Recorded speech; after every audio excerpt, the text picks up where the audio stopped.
Baik, pemirsa, kembali di kontroversi.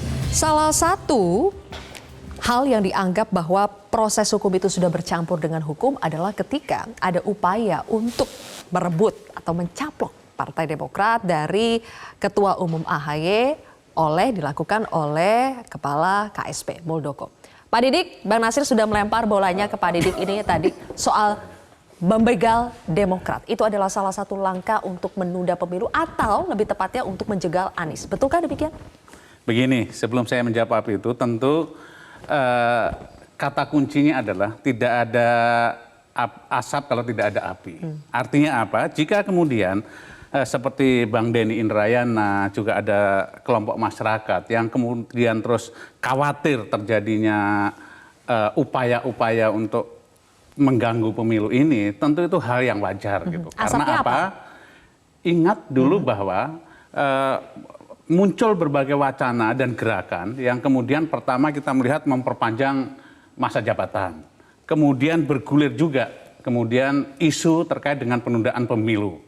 Nah, ini terus kemudian masyarakat ataupun kelompok masyarakat juga bisa menilai tidak salah kemudian jika menganggap dengan peristiwa-peristiwa yang terjadi, salah satunya adalah bagaimana kemudian adanya upaya. Oke, ada rangkaian peristiwa terdahulu ya.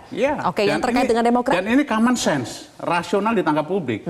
Dan kami Demokrat mengalami itu. Bagaimana mungkin kemudian produk pemerintah dalam tanda kutip hasil Kongres Partai Demokrat yang sudah disahkan oleh pemerintah dalam hal ini Menkumham, kemudian dicoba untuk dilawan atau coba dilanggar oleh juga salah satu pejabat pemerintah dalam hal ini Muldoko yang kemudian melakukan upaya untuk merebut kekuasaan tanpa hak.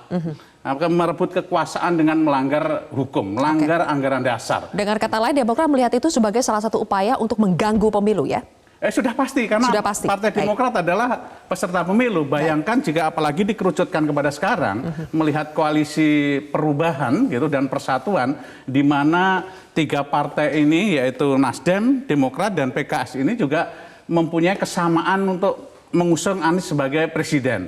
Kemudian kita juga melihat secara kalkulasi matematika, angka-angkanya adalah jika salah satu ini kemudian diganggu tidak menjadi bagian pengusung, maka Anies pun juga tidak bisa naik. Nah, ini yang tentu tidak bisa kemudian dianggap berdiri sendiri, yang kemudian kita juga harus waspadai gitu ya, karena upaya-upaya untuk mengganggu Demokrat terkait dengan begal politik masih terjadi. Masih terjadi.